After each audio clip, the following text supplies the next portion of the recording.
Well, hello, everybody. I wanted to come in today because you know how sometimes synchronicity finds you exactly where you left, where it left you, where you left it. I posted something today and my friend responded with, like, there's no such thing as coincidence. There is no such thing as coincidence. As Einstein said, coincidence is just God remaining anonymous. And whether you believe in God or universe or spirit, it doesn't really matter. Coincidence is those things that you think are not part of the greater order of the universe, the things that look like chaos to you, what looks like it might be breaking actually is a seed coming through, or what looks like it might be the end of the world is actually the end of the birth canal to a baby. Like what we are actually creating in this world, there's a divine or mystical, mysterious order to it.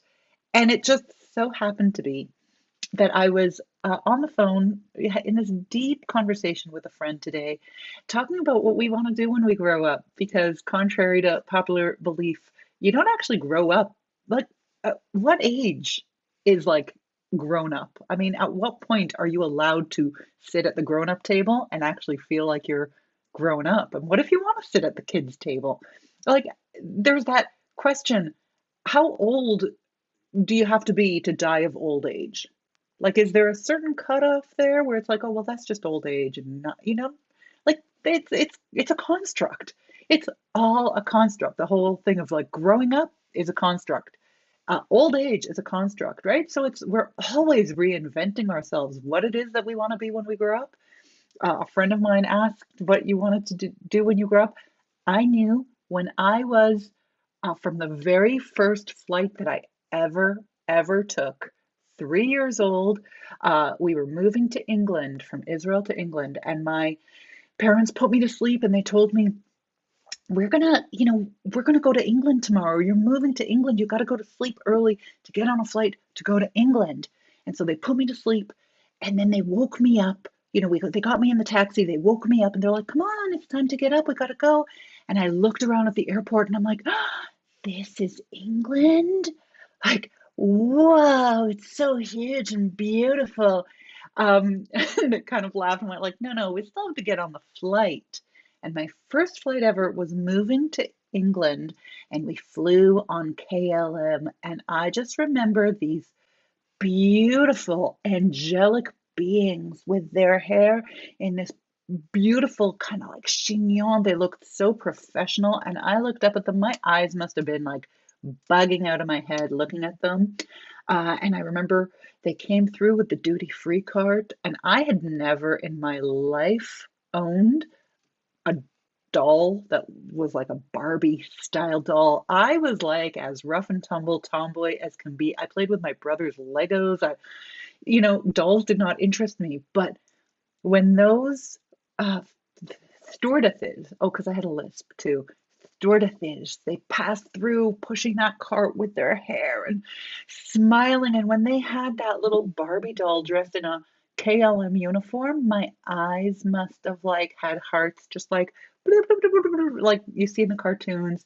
And my mom bought me that doll, and it was the only Barbie-esque kind of style doll that I had throughout my childhood.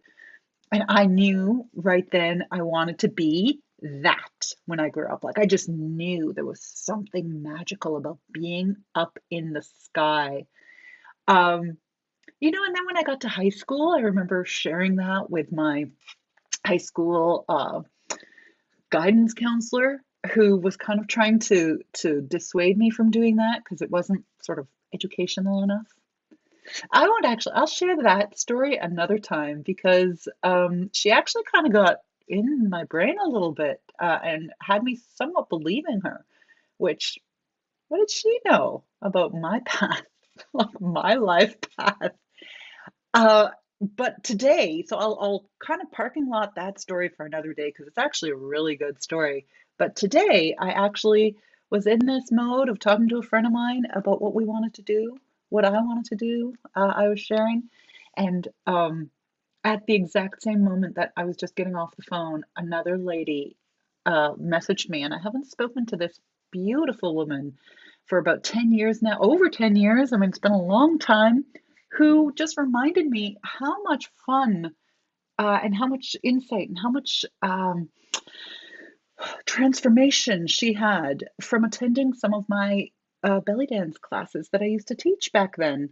And I realized, like, man, I have been on this thing for a long time. Like, I have been giving the exact same message for a long time. It's just taken different forms throughout my life.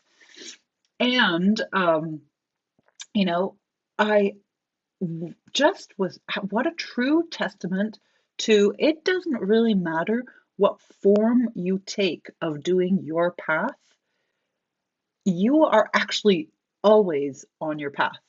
You are actually, if you are meant to be a teacher, it doesn't matter if you're a chef as your identity. It doesn't matter if you're a hiker or a skateboarder or a book author or a teacher. It doesn't matter if you are a teaching. If teaching is in the core of your being, that is what you'll bring to absolutely everything you do. So it doesn't matter what you choose to do when you grow up. You're always going to be doing the exact same thing because the core of you is always showing up. Wherever you are, there you are. There's one thing that's going to be consistently coming with you everywhere you go. So that was actually a cool little insight into what I am doing. And I actually wanted to share with you these love letters from life.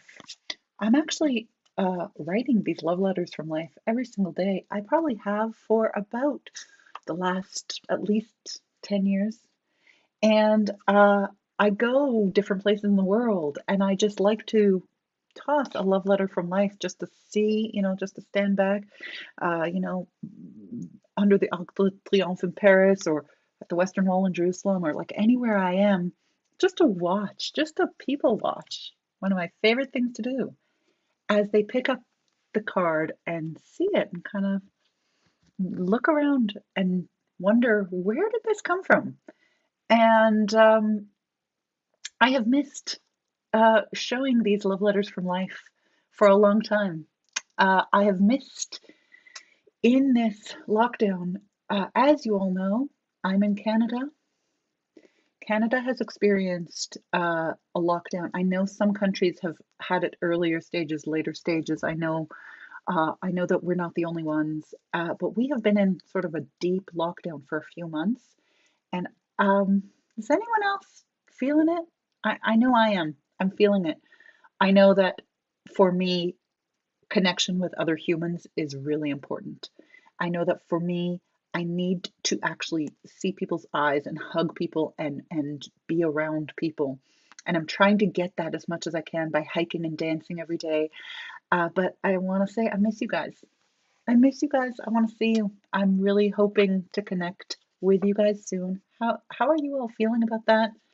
I'm looking forward to the time that I can hug you. Hugs, free the hugs. Until next time, when I'll come in with a love letter from life for you. See you soon.